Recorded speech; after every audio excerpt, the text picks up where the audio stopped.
Pemirsa, saat ini helikopter menjadi moda transportasi yang sangat diandalkan untuk mengangkut bantuan warga yang sakit hingga tim medis di wilayah Kabupaten Tapanuli Tengah, Sumatera Utara. Kemarin pemirsa, 3 helikopter dikerahkan menjangkau desa-desa yang masih terisolasi, yaitu Desa Said Kalangan 2 dan Desa Saur Manggita di Kecamatan Toka. Melalui helikopter, tim gabungan mengirim obat-obatan dan tenaga kesehatan serta menjemput warga yang sakit untuk dirujuk.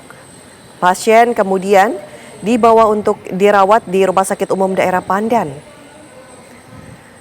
Tidak hanya itu, pemirsa, tenaga kesehatan juga diberangkatkan ke Kecamatan Sitahuis. Tim medis terdiri dari 3 dokter dan 2 perawat yang dibekali obat-obatan, logistik, dan peralatan kesehatan. BPBD Tapanuli Tengah mencatat saat ini terdapat 8 desa dan kelurahan yang masih terisolasi.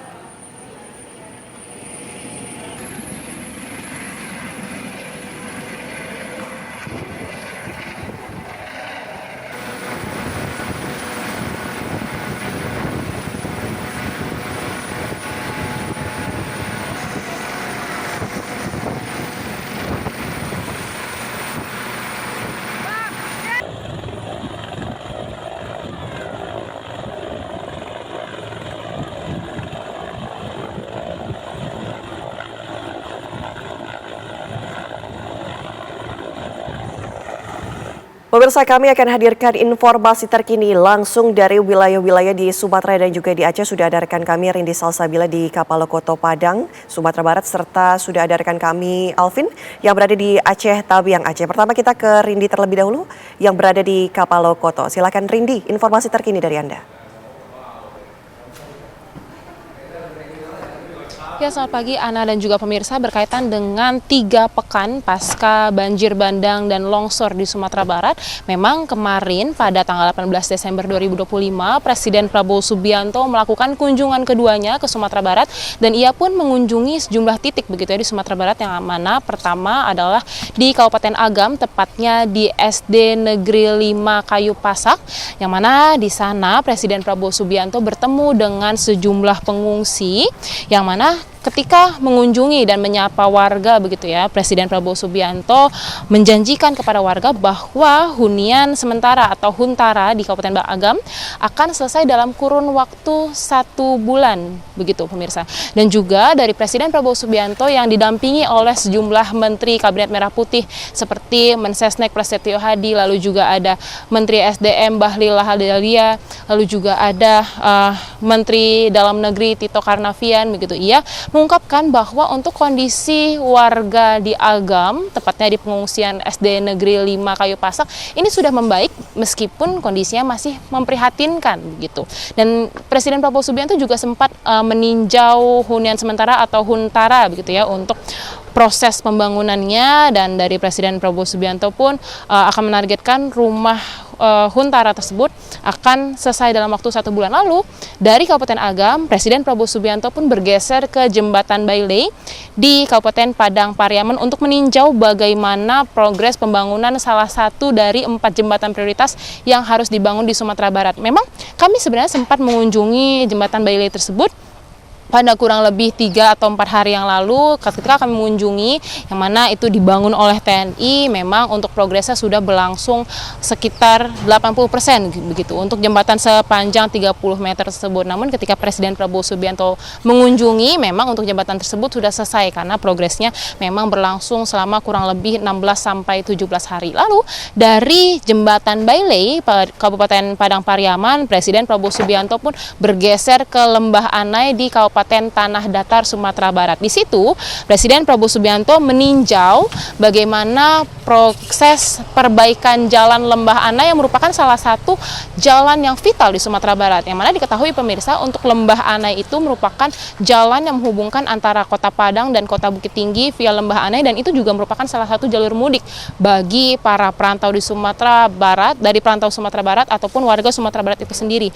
Dan juga untuk Lembah Anai itu merupakan salah satu objek wisata yang menjadi andalan bagi warga Lembah Anai, sehingga memang untuk lembah anai ini menjadi prioritas di Sumatera Barat pasca bencana banjir bandang dan longsor yang terjadi pada kurang lebih 3 pekan lalu. Dan terkait bagaimana kondisi di tempat saya mengabarkan saat ini, saya saat ini sedang di Kapalokoto, Kota Padang, Sumatera Barat, yang berjarak sekitar 25 menit dari Kota Padang. Dan ini seperti yang tampak di layar kaca Anda pemirsa, ada warga yang tengah membersihkan sisa-sisa puing-puing yang rumahnya hancur akibat banjir bandang dan longsor pada 3 pekan lalu. Jika kami dapat menceritakan pemirsa, ini ada beberapa rak. Ini ada beberapa rak yang mana setelah kami bertanya kepada keluarga yang memiliki rumah ini, ternyata rumah ini adalah kos-kosan pemirsa yang ditempati oleh mahasiswa Universitas Andalas, dan rak-rak ini juga merupakan milik mahasiswa.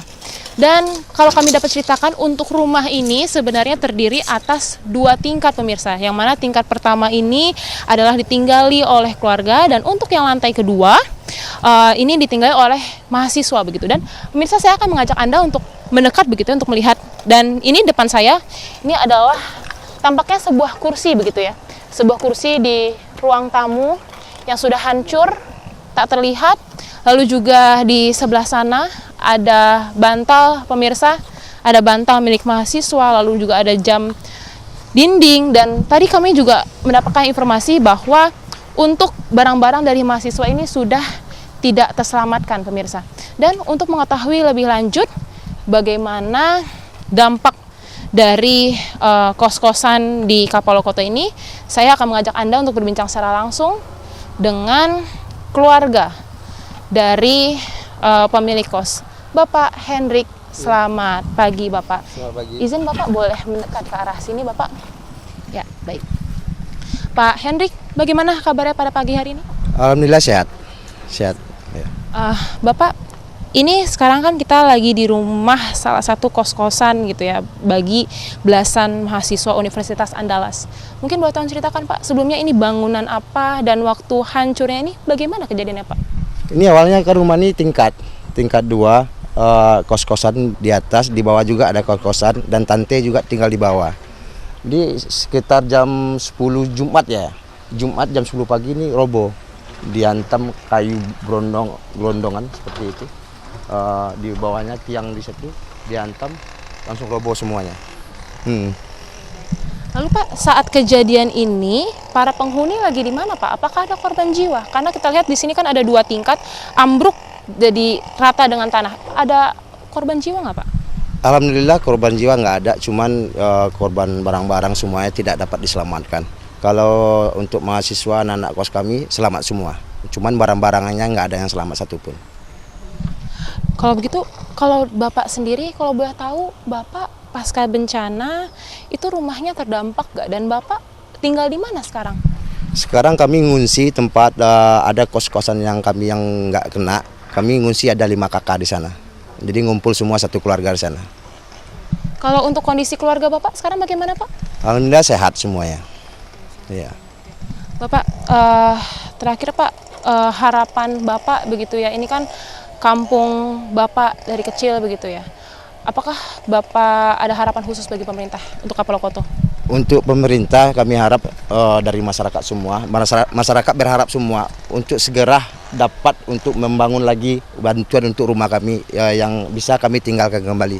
Masalah ekonomi kami bukan dari pertanian juga, dari kos-kosan juga, jualan juga, itu ekonomi orang sini semuanya. Jadi harapan kami untuk pemerintah supaya segera dapatlah secepatnya untuk memulihkan keadaan rumah-rumah kami di sini lagi. Untuk tanggul sungainya supaya dapat lagi untuk dialirkan ke semulanya lagi gitu. Ya. Satu pertanyaan lagi. Bapak tadi sempat bercerita pada kami kalau ini tempat Bapak dari kecil begitu.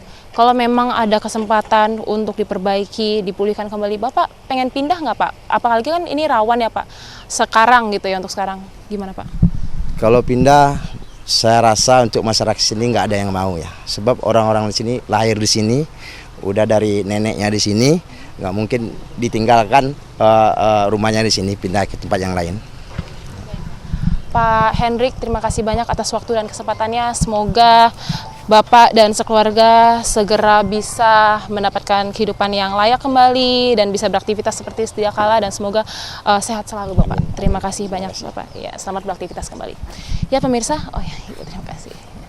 Ya, pemirsa, tadi kita sudah menekan bersama-sama ya bagaimana rumah ini ternyata menjadi salah satu sumber pendapatan dari warga setempat. Ada sekitar 12 kamar hingga 16 kamar di sini.